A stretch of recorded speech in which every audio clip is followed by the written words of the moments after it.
Let us dwell upon these great truths of the Bible. I am the Lord that healeth thee. If thou return to the Almighty, thou shalt be built up. The Lord will perfect that which concerneth me. Behold, I am the Lord, the God of all flesh. Is there anything too hard for me? I will restore health unto thee, and I will heal thee of thy wounds, saith the Lord. Who healeth all thy diseases? Who satisfieth thy mouth with good things? Who restoreth thy youth like the eagle? He sent his word and healed them, and delivered them from their destruction. I will put my spirit in you, and he shall live. Thou wilt keep him in perfect peace, whose mind is stayed on thee, because he trusteth in thee. Therefore I say unto thee, what things soever ye desire when ye pray, believe that ye receive them, and ye shall have them. All things are possible to him that believeth. Go thy way, thy faith hath made thee whole. Pray for one another, that ye may be healed. The prayer of a fervent, righteous man availeth much. I have heard thy prayer, I have seen thy tears. Behold, I will heal thee. A merry heart maketh a cheerful countenance, a broken spirit drieth the bones. The tongue of the wise is health, and Paul says, glorify God in your body. There is only one healing power. It is called by many names, such as God, infinite healing presence, divine love, divine providence, nature, the miraculous healing power, the life principle, as well as many others. This knowledge goes back into the dim recesses of the past. An inscription has been found written over ancient temples which reads, the doctor dresses the wound and God heals it. The healing presence of God is within you. No psychologist, minister, doctor, surgeon, priest, or psychiatrist heals anyone. For example, the surgeon removes a tumor, thereby removing the block, and making way for the healing power of God to restore you. The psychologist or psychiatrist endeavors to remove the mental block and encourages the patient to adopt a new mental attitude which tends to release the healing presence, flowing through the patient as harmony, health, and peace. The minister asks you to forgive yourself and others and to get in tune with the infinite by letting the healing power of love, peace, and goodwill flow through your subconscious mind, thereby cleansing all the negative patterns that may be lodged therein. This infinite healing presence of life has been called the Father in the Bible. It is the healing agent in all diseases, whether mental, emotional, or physical. The miraculous healing power in your subconscious mind is scientifically directed, can heal your mind, body, affairs of all disease and impediments when it is scientifically, consciously, and knowingly directed.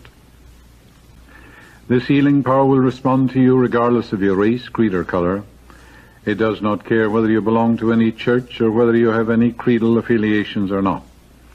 You have had hundreds of healings since you were a child. You can recall how this healing presence brought curative results to cuts, burns, bruises, contusions, sprains, and so on. And in all probability, you did not aid the healing in any way by the application of external remedies.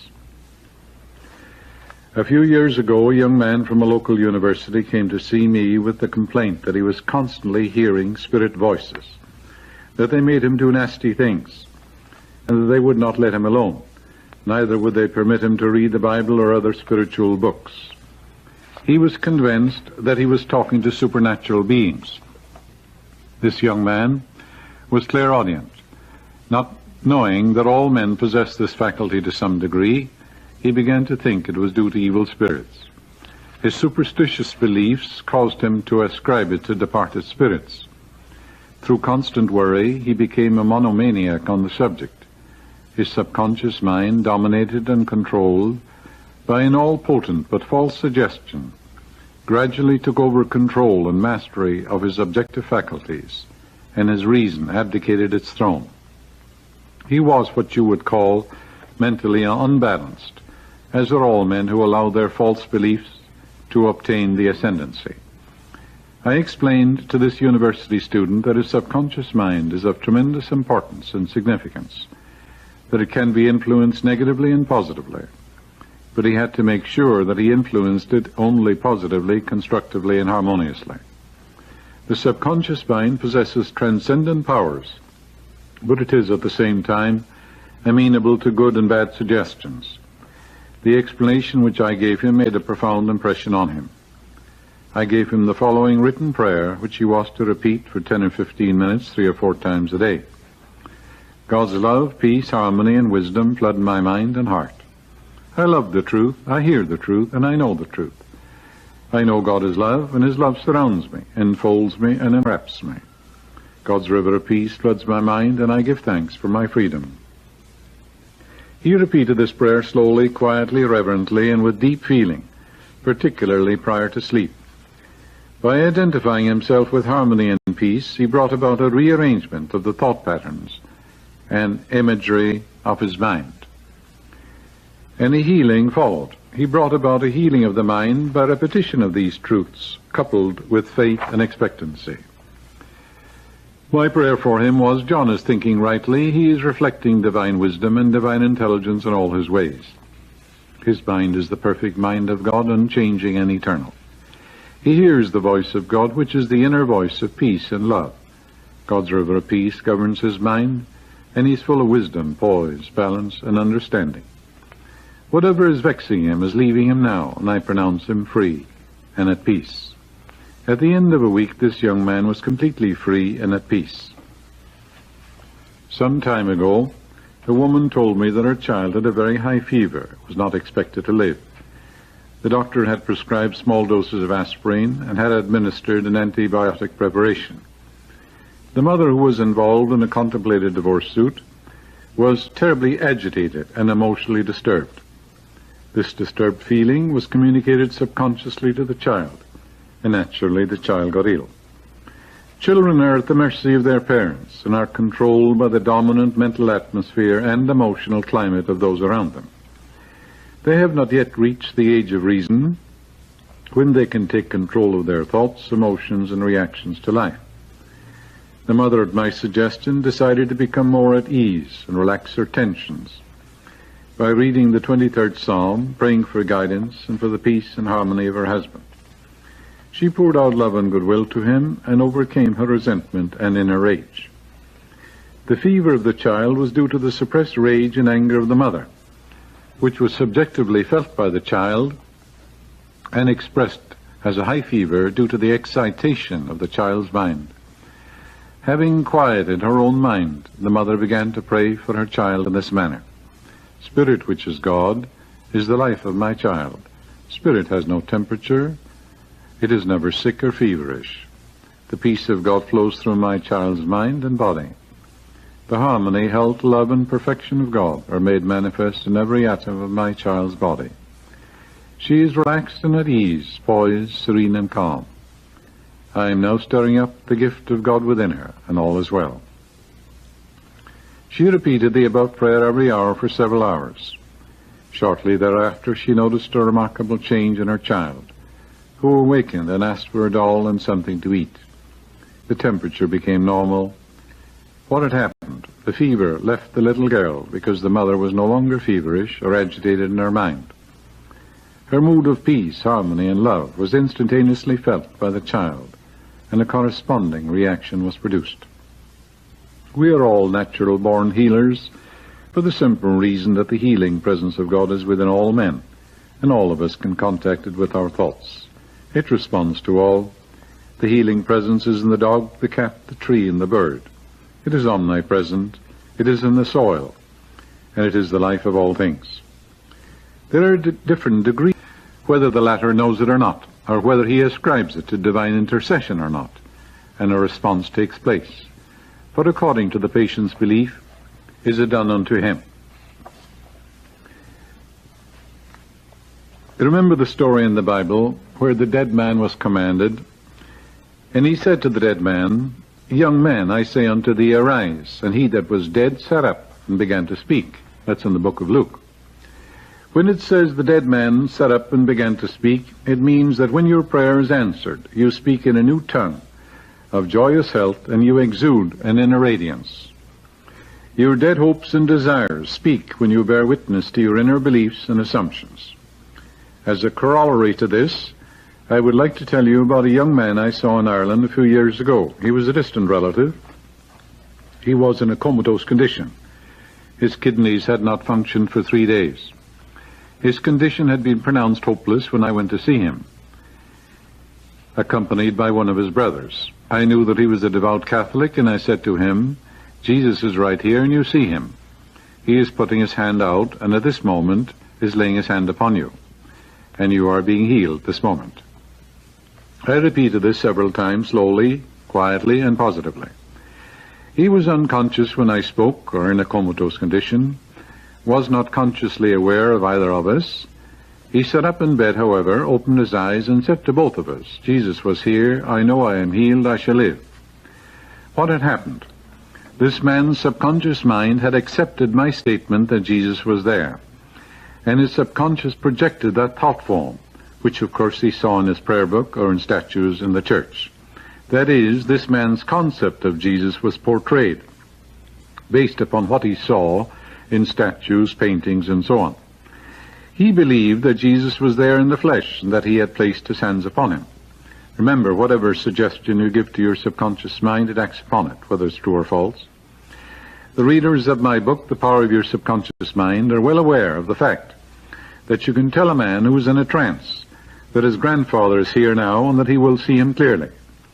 He will see what he believes to be his grandfather, based on his subconscious memory picture.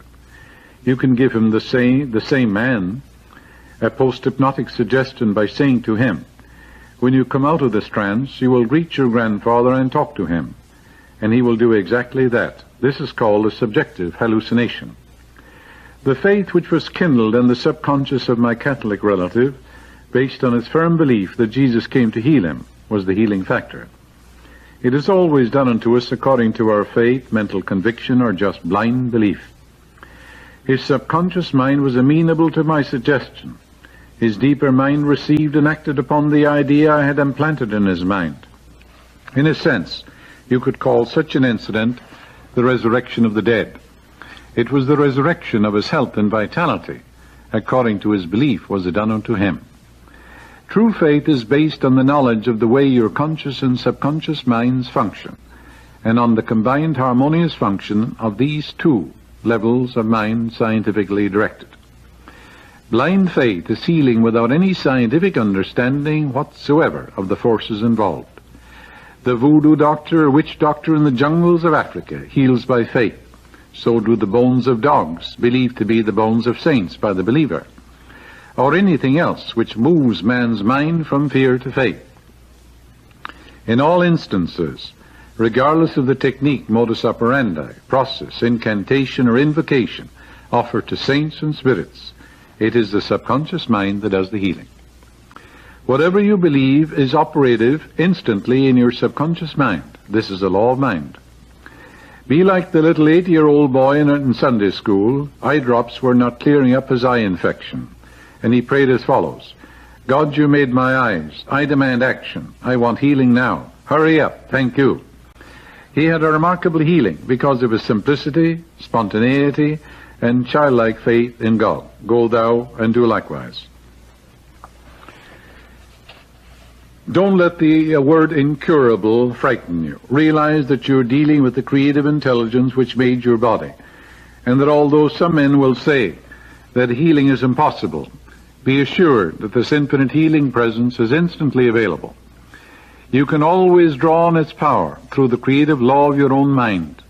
Make use of this power now. Perform miracles in your life. Remember that a miracle cannot prove that which is impossible. It is a confirmation of that which is possible. With God all things are possible. I will restore health unto thee, and I will heal thee of thy wounds, saith the Lord. That's in Jeremiah. The word Lord in the Bible means the creative law of your own mind. There is a deep-lying healing principle which permeates the entire universe, that flows through your mental patterns, images, and choices, and objectifies them in form. You can bring into your life anything you wish through this infinite healing presence which operates through your own mind. Millions of Christians and Jews are atheists because they say oftentimes that my boy is incurable. It's hopeless. I can't be healed. And at the same time they say that with God all things are possible. They say that infinite healing presence made the body, and that the infinite intelligence which made it can't heal it. It is just the same as if you made an icebox and you told me that you couldn't fix it when it was out of order. I wouldn't believe you, nobody would. When you deny the infinite healing presence, you're an atheist. It created the body, and it certainly can heal it. It knows all the processes and functions of the body. It made it from a cell. And surely he that hath made the eye, can he not see? He that hath made the ear, can he not hear? You may use this healing presence for any purpose. It is not confined to healing of the body or mind. It is the same principle which attracts to you the ideal husband or wife, prospers you in business, finds for you your true place in life, and reveals answers to your most difficult problems. Through the correct application of this principle, you can become a great salesman, musician, physician, or surgeon. You can use it to bring harmony where discord is, peace to supplant pain, joy in place of sadness, and abundance in place of poverty. The first step in healing is not to be afraid of the manifest condition from this very moment. The second step is to realize that the condition is only the product of past thinking, which will have no more power to continue its existence. The third step is mentally to exalt the miraculous healing power of God within you. This procedure instantly will stop the production of all mental poisons in you or in the person for whom you are praying. Live in the embodiment of your desire, and your thought and feeling will soon be made manifest. Do not allow yourself to be swayed by human opinion and worldly fears, but live emotionally in the belief that it is God in action in your mind and body. The Bible says, heal the sick, cleanse the lepers, cast out devils, raise the dead. Freely ye have received, freely ye give. The word heal is an old English word, means to make whole, to integrate, to unite. Ill health is a lack of oneness with God.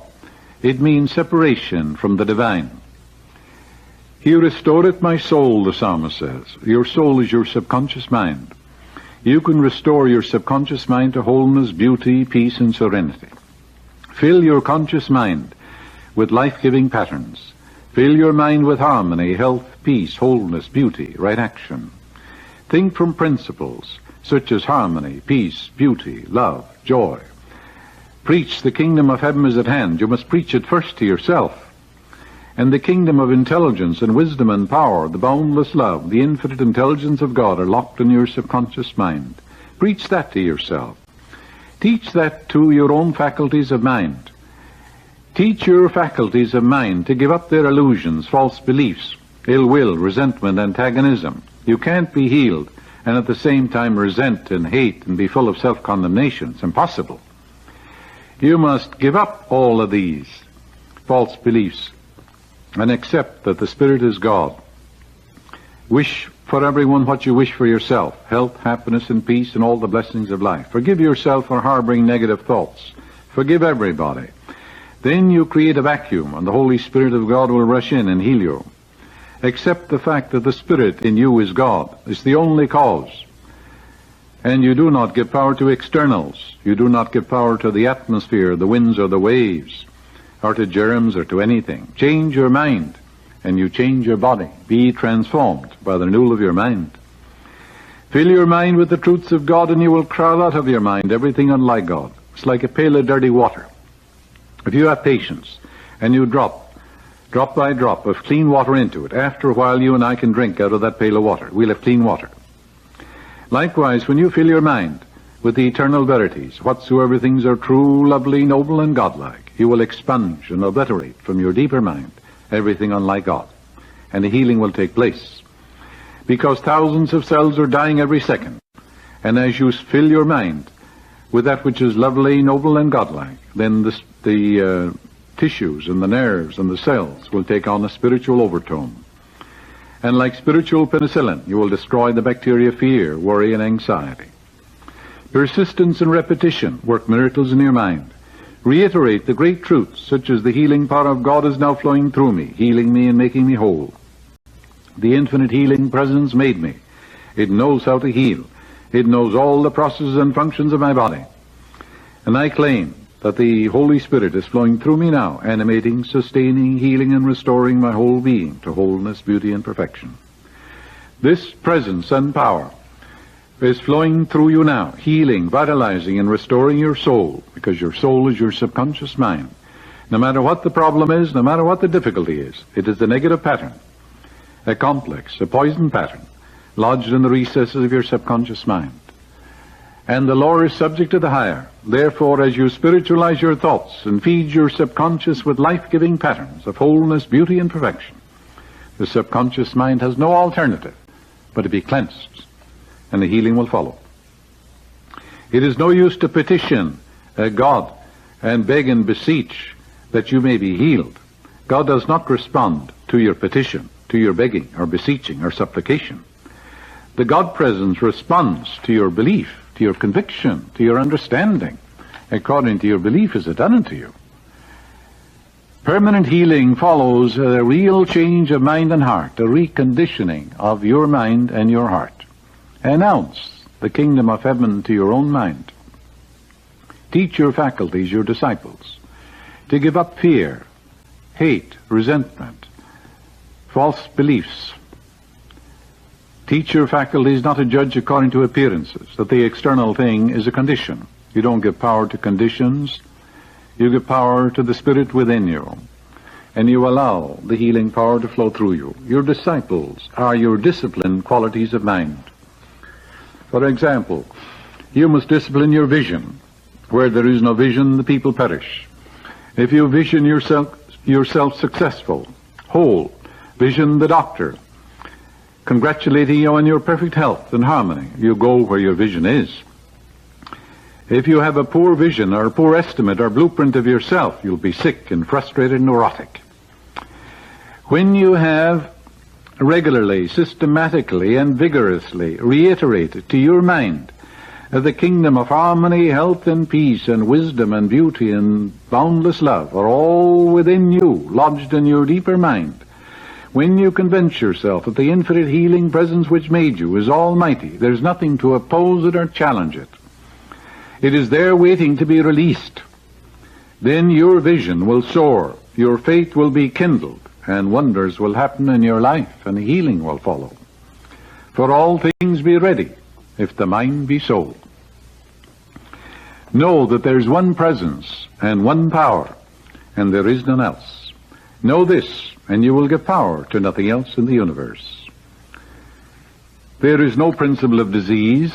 There is nothing to sustain it. It's a product of destructive thinking. Therefore, as you change your thought to conform to universal principles, your body must change. This is a law of mind.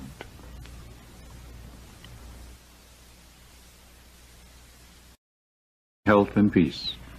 The minister asks you to forgive yourself and others and to get in tune with the infinite by letting the healing power of love, peace, and goodwill flow through your subconscious mind, thereby cleansing all the negative patterns that may be lodged therein. This infinite healing presence of life has been called the Father in the Bible. It is the healing agent in all diseases, whether mental, emotional, or physical. The miraculous healing power in your subconscious mind is scientifically directed, can heal your mind, body, affairs of all disease and impediments when it is scientifically, consciously, and knowingly directed. This healing, therefore I say unto thee, what things soever ye desire when ye pray, believe that ye receive them, and ye shall have them. All things are possible to him that believeth. Go thy way, thy faith hath made thee whole. Pray for one another that ye may be healed. The prayer of a fervent, righteous man availeth much. I have heard thy prayer, I have seen thy tears. Behold, I will heal thee. A merry heart maketh a cheerful countenance, a broken spirit drieth the bones. The tongue of the wise is health, and Paul says, glorify God in your body. There is only one healing power. It is called by many names, such as God, infinite healing presence, divine love, divine providence, nature. And power will respond to you regardless of your race, creed, or color. It does not care whether you belong to any church or whether you have any creedal affiliations or not. You have had hundreds of healings since you were a child. You can recall how this healing presence brought curative results to cuts, burns, bruises, contusions, sprains, and so on. And in all probability, you did not aid the healing in any way by the application of external remedies. A few years ago, a young man from a local university came to see me with the complaint that he was constantly hearing spirit voices, that they made him do nasty things, and that they would not let him alone. Neither would they permit him to read the Bible or other spiritual books. Let us dwell upon these great truths of the Bible. I am the Lord that healeth thee. If thou return to the Almighty, thou shalt be built up. The Lord will perfect that which concerneth me. Behold, I am the Lord, the God of all flesh. Is there anything too hard for me? I will restore health unto thee, and I will heal thee of thy wounds, saith the Lord. Who healeth all thy diseases? Who satisfieth thy mouth with good things? Who restoreth thy youth like the eagle? He sent his word and healed them, and delivered them from their destruction. I will put my spirit in you, and ye shall live. Thou wilt keep him in perfect peace, whose mind is stayed on thee, because he trusteth in thee. The miraculous healing power, the life principle, as well as many others. This knowledge goes back into the dim recesses of the past.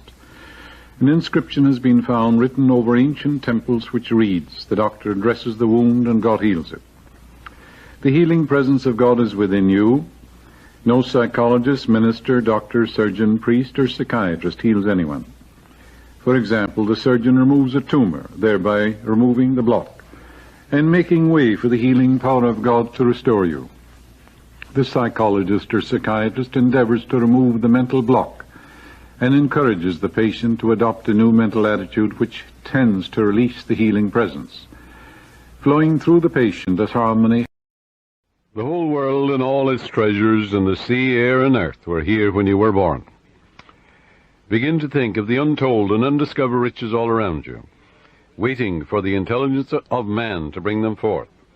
Look at wealth as the air you breathe. Get that attitude of mind.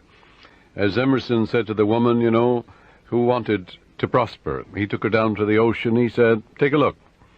She said, "Oh, there's plenty of water, isn't there?" He said, "Look at wealth that way, and you'll always have it."